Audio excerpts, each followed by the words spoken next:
I think some people have spun the Zion, CJ McCollum, Brandon Ingram fit as something that could not mesh that well. I don't. I guess something could always fail, but I just can't bring myself to care about it. You had asked I think it was you that asked the great question of Brandon Ingram about his focus on off ball shooting and how he improved that as the year went on last year. And I just look at CJ playing off Dame his entire career, how that shooting kind of naturally translates to maybe spending more time away from the ball. This just feels like, yeah, there might need to be a grace period, but this feels like the dynamic should not just work, but thrive. Yeah, I don't think CJ is going to be an issue. I mean, that man has played on and off the ball with Dame his whole career. He knows where his skill set is. He can move off screens extremely well. He can put the ball on the floor if he needs to. He's a vet. He will fit in. And then with Brandon Ingram, something that's really underappreciated about Brandon Ingram is that he's been tasked with different roles since he's gotten to the Pelicans. So initially he was supposed to fit in with Zion. It was going to be Zion's team. Zion got hurt. Brandon Ingram took the team basically like upon his shoulders, his very skinny, slender shoulders, and with Drew Holiday. And he made his first all-star appearance as kind of being a focal point of the offense his first year. The second year, Zion played a lot more games. He had to play more off ball. He had to like really focus on the catch and shoot. He put up I want to say 6 or 7 threes a game, and he shot like right under 40%. It was a pretty solid percentage, and he replicated essentially the same stats he had the previous year, but being more of an off-ball player than an on-ball player. And then again, Zion's out the next year, and Ingram has leaned fully into it being an on-ball player and the primary creator of the team. Most of the time organizing and orchestrating the offense by himself, playing downhill. His 3-point volume dipped and percentage dipped that season, this previous season, because he was mostly playing in the paint and just trying to get to the rim. And he's adapted every single time he's come.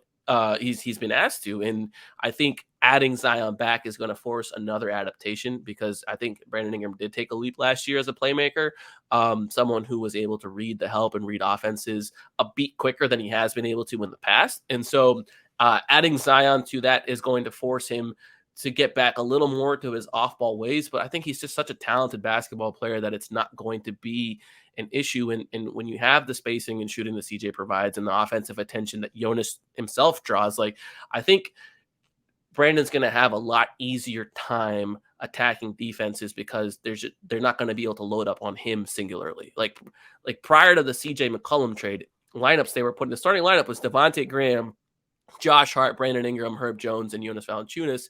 And surprisingly, it was one of the best lineups in terms of net rating.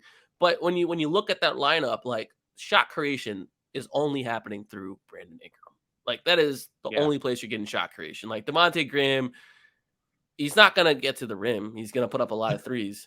But if he gets to the rim, he's probably not doing anything once he gets there anyway. So. Yeah, Josh Hart, bless him and his hustle, but like that man's a transition player, an open court player. Like, he'll grab a rebound and take it coast to coast, but asking him to create in the half court is dicey proposition at best, and he's a streaky shooter. Herb Jones was a rookie, and then Jonas was a champ. They asked him to do a lot, and that he carried them, that early portion of the season. And I am excited for him to get a little bit of a break this season. If everyone's healthy, he won't have to have quite the offensive load. Josh Hart, first team, all shoots worse from three than you actually think that he does. Right. Do you think Brandon Ingram then, of these three like stars, has to make the biggest like adaptation to his game of them? And also, you mentioned him having to do it in the past. He did do it with the Lakers too. Like, he's playing with Kuzma and Lonzo, and then LeBron's there, and then he's traded the Pelicans. So like, his career has had like I don't know, like 5 different parts to it already. And then you look at some of the injuries that stalled out his previous seasons, even before he got to New Orleans. So I have confidence in him to be someone who can toggle between now, after watching him the past few years, that primary creator and more of an off-ball player. But do you think that he's the one of these three that probably has to make the biggest adjustments when they're at full strength and playing together? Yeah, I mean, I think historically he's always been the player that takes the longest to sort of come around and find his footing when being introduced to higher usage players. But I just think that A, he's grown so much, and B, the offensive talent on this team is so high now that it's not going to be that big of an adjustment. And I think with Willie Green's system that prioritizes just a lot of off-ball movement, in general, like, players are coming off of screens to get the ball, attacking downhill in motion rather than, going off a standstill. is going to really like help him, because Willie Green preaches 0.5 basketball, which is shoot, pass, or dribble, make that decision in 0.5 of a second, which is crazy. Like that's like requires extremely high processing. But that's the kind of style the Warriors, he got that from the Warriors when he was there. He brought it, they talked about it with the Suns when they were there, and the Suns half court offense was one of the best. It's been one of the best the last couple of years. And now I think you have a set of players who can make those quick decisions. Like the thing with Zion is he's not a ball stopper. Like everything he does is very quick. If he's going to shoot or attack, like it's going to happen very, very quickly. He's not going to sit there, size up the defense, let them load up and make a decision. Like, so I don't think Zion's introduction is going to be as big of a hurdle as people think. I do think it will be a hurdle, but like this, Brandon Ingram was playing with Jackson Hayes at that spot literally like 4 months ago. Jackson Hayes was that player, and you telling me I can upgrade Jackson Hayes to Zion Williamson? Like I just don't think there's going to be an issue.